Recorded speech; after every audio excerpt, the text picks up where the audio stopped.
예, 이번 주에는 또 비도 많이 왔는데요. 예, 영어로 한번 또 인사하시죠. 예, God bless you.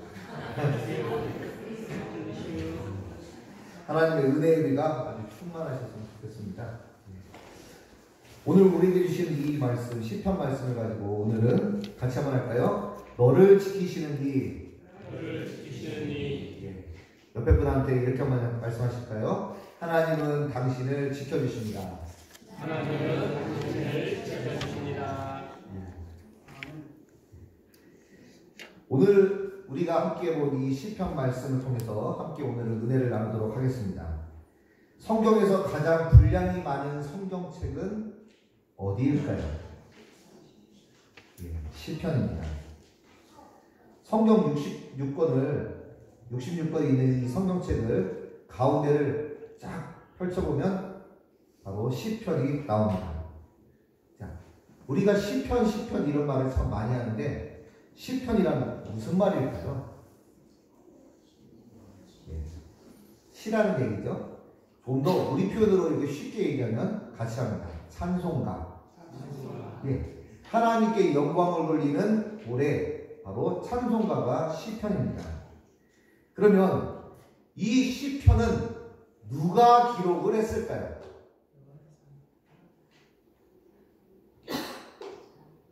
제가 옆에 안 있어서 잘 모르겠는데요.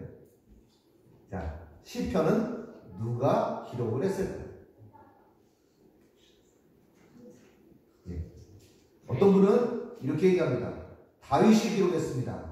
예, 맞는 말이에요. 그런데 더 정확하게 얘기하면 다윗도 기록한 겁니다. 그러니까 다윗 말고도 다른 사람들이 시편을 기록을 했습니다. 그럼 다윗은 150편 중에 몇 개의 시편을 기록했을까요? 많이. 정답입니다. 예, 박수 한번 쳐드리겠습니다. 아니, 이렇게 열정을 가지고 대답을 하니까 문제를 찾아가는 거예요. 많이 기록했습니다. 많다라고 하는 것이 얼마냐? 적어도 50%는 넘어야 많겠죠. 얼마를 기록했냐? 같이 한번 할까요? 73개. 예, 150개 중에 73개의 시편을 누가 썼냐? 다윗이 썼다는 거예요. 그만큼 다윗은 뛰어난 영감을 가지고 있었고, 또 남다른 예술가로서의 감성도 가지고 있었고, 또 무엇보다도 음악적인 소질을 가지고 있었던 사람이었습니다. 자, 그 좋은 은사를 땅에 묻어두면 되겠습니까? 안 되겠습니까? 예. 그 좋은 은사를 하나님의 영광을 위해서 널리 드러내야 되는데 그것을 감추고 섞이면 하나님 별로 기뻐하시지 않으십니다. 그런데 다윗은 자신이 갖고 있는 재능, 모든 걸 가지고 하나님의 영광을 드러내는 이 찬송시, 바로 시편을 만들었습니다. 오늘 본문 말씀 시편 121편은 이 말씀을 제목을 보면 성전에 올라가는 노래라고 되어 있습니다. 같이 할까요? 성전에 올라가는 노래. 예, 시편에는 성전에 올라가는 노래라고 하는 이 제목으로 붙어있는 시편이 총 몇 개가 있느냐? 15개가 있습니다. 사람들은 성전에 올라가면서 부르는 이 노래를 성전에 올라가는 노래, 다른 말로 뭐라고 얘기하느냐? 시온의 노래들이라고 불렀습니다. 성경에서 시온이라고 하는 것은 예루살렘을 얘기하는 것이고, 또 영적으로 이 시온에는 누가 있느냐? 하나님이 계신다. 그래서 시온의 노래들이라고 불렀습니다. 이스라엘 사람들은 1년에 3차례 하나님께서 정해주신 절기에 자신이 살고 있었던 곳에서 예루살렘 성전이 있는 곳으로 올라갔습니다. 6월절, 오순절, 장막절, 이 세 절기에 예루살렘 성전으로 뚜벅뚜벅 올라갔습니다. 예루살렘 성전으로 올라간다는 말은 실제로 예루살렘이 지대가 매우 높았기 때문에 올라가는 것이었습니다. 이 예루살렘은 높이가 어느 정도 됐느냐? 743m가 됐습니다. 느낌이 잘 안 오시죠? 743m의 예루살렘 성이 있었다 느낌이 잘 안 오시면 다음에 말씀 체험 교실 할 때 다 무등산 밑에 모여가지고 743m까지 한번 올라가 보도록 하겠습니다.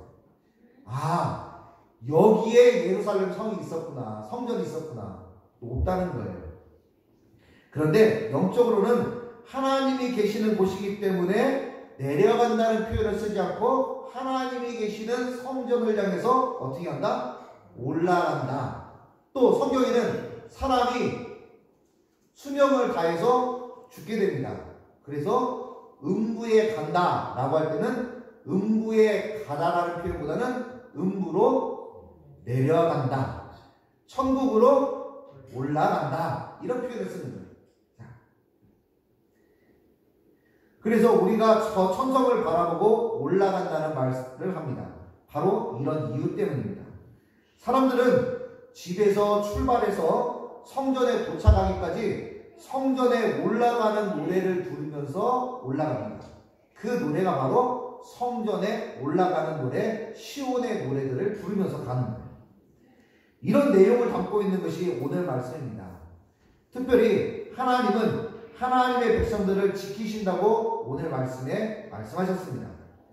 우리를 지키신다면 어떻게 지키신다는 것일까요? 그리고 오늘 본문 말씀이 우리에게 주는 영적인 교훈은 무엇일까요? 시편 121편의 말씀을 우리가 이렇게 관심 있게 보시면 제일 먼저 떠오르는 것은 노래가 생각이 날 겁니다. 이런 찬양이죠. 하나님은 너를 지키시는 자, 이렇게 부르는 찬양이죠. 시편 121편의 찬양입니다. 예. 아마 이제 8월달에 일본 단기 선교를 가면 특송을 하게 되는데 하나님은 너를 지키시는 자를 일본어로 부를 겁니다. 아나타와 이렇게 하면서요. 예. 여기까지만 하겠습니다. 아까 연습 잘 됐는데 뒷부분이 설레가지고 못하겠어요. 예. 일본어로 찬양을 합니다. 하나님 너를 지키신 자, 시편 121편의 말씀입니다. 자, 그러면 오늘 말씀은 다른 걸 다 거두정리하고 본론으로 그리고 결론적으로 얘기합니다. 하나님은 우리를 지켜주시는데 어떻게 지켜주시느냐? 이스라엘의 목자가 양을 지키듯이 지켜주신다, 이 얘기입니다. 한 번 더요. 하나님께서 우리를 지켜주시는데 어떻게 지켜주시냐? 이스라엘의 목자가 양을 지켜주듯이 그렇게 관심과 사랑을 가지고 지켜주신다는 말씀입니다. 3절과 4절 말씀 우리 성경 펼쳐 있으면 한번 같이 한번 읽겠습니다. 시작. 여호와께서 너를 실족하지 아니하게 하시며 너를 지키시는 이가 졸지 아니하시리로다. 이스라엘을 지키시는 이는 졸지도 아니하시고 주무시지도 아니하시리로다. 아멘. 졸지도 주무시지도 않는데 어떻게? 누구처럼? 목자같이 졸지도 주무시지도 않고 양을 지키신다, 이 말이에요. 이스라엘 사람들은 하나님의 극진한 보호를 말할 때 항상 양을 지키는 목자를 생각했습니다. 그들은 목자가 양을 지키기 위해 어떤 수고를 하는지 너무나 잘 알고 있었습니다. 목자는 여자 목자도 있고 남자 목자도 있었습니다. 어떤 차이가 있을까요? 여자 목자와 남자 목자의 차이죠. 여자 목자는 집 가까운 데서 양을 길렀습니다. 남자 목자는 여자 목자들이 가지 않는 먼 곳으로 여행을 해서 양들을 이끌고 양을 푸른 초장으로 이끄는 일을 했었던 사람들이 주로 남자 목자들이었습니다. 자, 그러면 양들에게 풀을 먹기 위해서는 푸른 초장으로 가야 되는데 푸른 초장은 어디에 있을까요? 이스라엘 어디 있었겠습니까?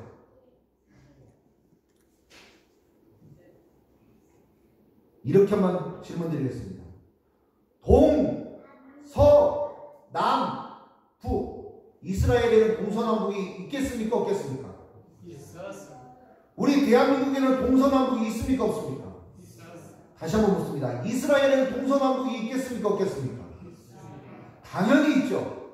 그러면 이스라엘 나라의 동, 서, 남, 북 중에 어디에 가야 푸른 초장이 있었을까요? 어디요? 북쪽에 가야 푸른 초장이 있었습니다. 왜요? 이유는 간단하죠. 이스라엘 나라의 태양빛은 얼마나 뜨거운지 멀쩡한 풀도 다 태워버리는 거예요. 근데 해가 어디서 뜹니까? 어렵나요? 제 말이? 어디서 뜹니까? 동쪽에 떠요. 그런데 해가 어디를 지나요? 남쪽을 지나서 정점을 찍고 서쪽으로 가는데 햇빛이 너무 뜨거우니까 햇빛이 닿는 곳마다 풀들이 살 수가 없는 거예요.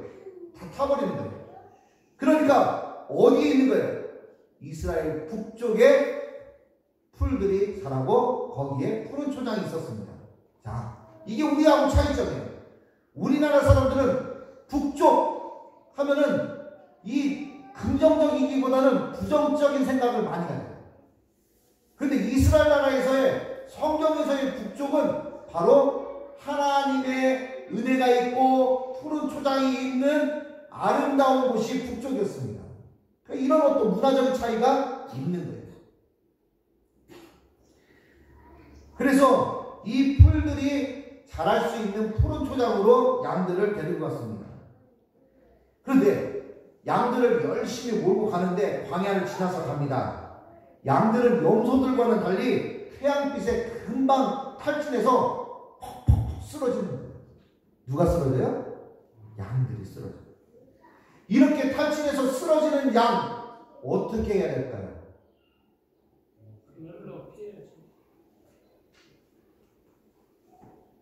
이렇게 쓰러지는 양. 자, 양이 아니라 이렇게 지나가다가 쓰러지는 사람이 있다고 그러면 어떻게 될까요? 준영수 치사님을 찾아야겠죠.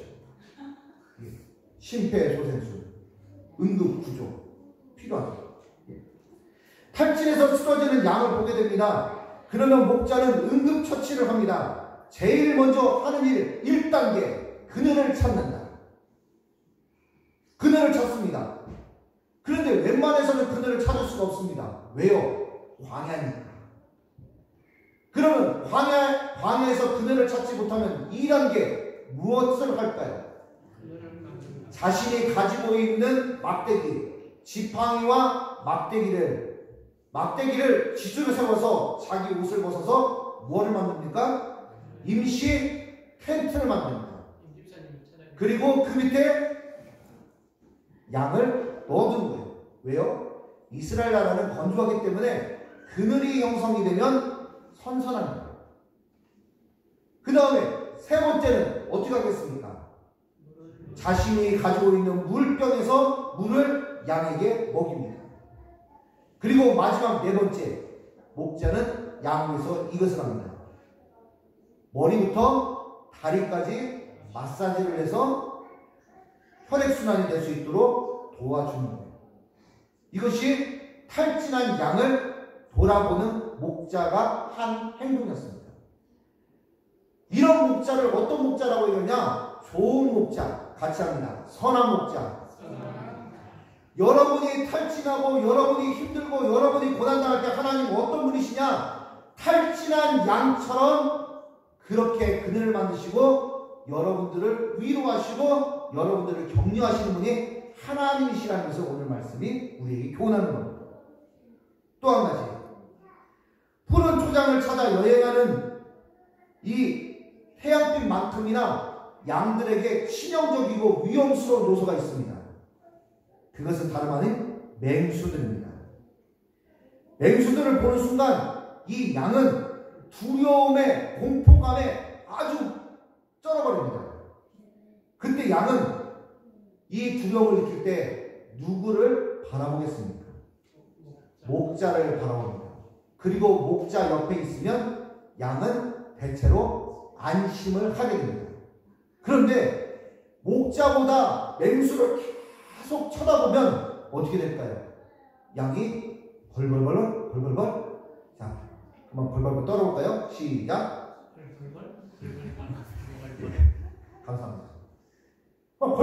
거예요. 두려움 때문에. 극심한 스트레스를 받습니다. 양들도 스트레스를 받아요. 그래서 안정이 되지 않습니다. 그럴 때 목자는 그 양에게 다가가서 이렇게 합니다.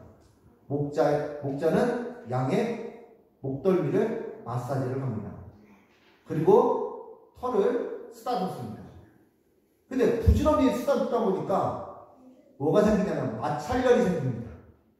마찰열이 생기고 또 너무 벌벌 떨고 있다 보니까 이게 계속 비비다 보면 막 털이 뽑히고 아픈 거예요. 양이 그렇게 고통스러운 거예요. 그래서 목자는 그런 양의 상태를 너무 잘 알기 때문에 양에게 목자는 자신이 가지고 있는 이것을 붓습니다. 무엇을 부을까요? 물을 붓는 것이 아니라 양각 뿔에 있는 이것을 붓습니다. 마찰열을 줄이고 좋은 향기가 나도록. 그것이 바로 뭐냐면 같이 합니다. 올리브 기름. 올리브 기름. 양의 머리에 올리브 기름을 이렇게 바르는 거예요. 부어주는 거예요. 이거 어디서 본 것 같은데? 여호와는 나의 목자시니. 시편 23편에 뭐라고 말씀하십니까? 이렇게 말씀하시죠? 하나님께서 내 머리에 부으셨으니. 뭘 부었다는 거예요?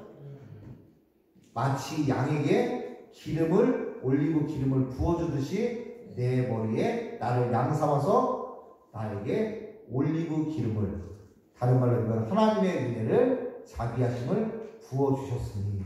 바로 이 말씀을 가지고 다윗은 자기가 고백을 하는 겁니다. 자, 얼마나 좋은 목자입니까? 하나님은 얼마나 우리를 보살피고 사랑하시는 분이냐. 이스라엘의 선한 목자처럼 하시는데 뜨거운 태양빛을 피할 수 있도록 탈진했을 때 회복시켜 주시는 그런 목자처럼 우리를 돌보신다. 또 맹수 앞에 덜덜덜 떨고 있을 때도 위로하시고 힘내라고 보호하시고 또 자신이 가지고 있는 가장 소중한 기름을 부어서 좋은 향이 나게 하고 안심시켜 주시는 그런 목자처럼 하나님께서 우리에게 함께 하신다는 겁니다. 바로 이스라엘 사람들에게 하나님은 어떤 분이냐? 목자라는 거예요. 그런데 이스라엘 사람들에게만 목자이겠습니까? 아닙니다. 오늘 이 자리에 있는 여러분과 저의 목자가 되어주십니다. 우리는 살면서 인생의 거리 때문에 또 수많은 어떤 고난과 어려움 때문에 탈진하고 넘어지고 두려워할 수 있는 그런 불완전한 존재입니다. 그럴 때 우리가 세상을 바라보기보다 하나님을 바라보면 하나님께서 우리의 목자가 되어주셔서 우리를 격려하고 위로하고 세워주시고 승리케 하셔서 푸른 초장까지 인도해 주시는 아주 좋으신 하나님의 것을 오늘 말씀을 통해서 우리에게 교훈합니다. 이 말씀이 저에게뿐만 아니라 우리 모든 성도들 마음과 가정과 일터 위에 충만히 임하시기를 예수님의 이름으로 축복합니다. 아멘. 기도하겠습니다. 전능하신 하나님 아버지 고맙고 감사합니다. 우리 인생의 목자가 되어주셔서 가장 좋은 곳으로 인도하시는 주님을 찬송합니다. 주님, 우리가 어느 곳에 있든지 무엇을 하든지 간에 주님과 동행하며 주님을 의지하며 살아갈 수 있도록 역사해 주시옵소서. 감사드리며 예수님 이름으로 기도합니다. 아멘. 다 같이 288장 찬송합니다.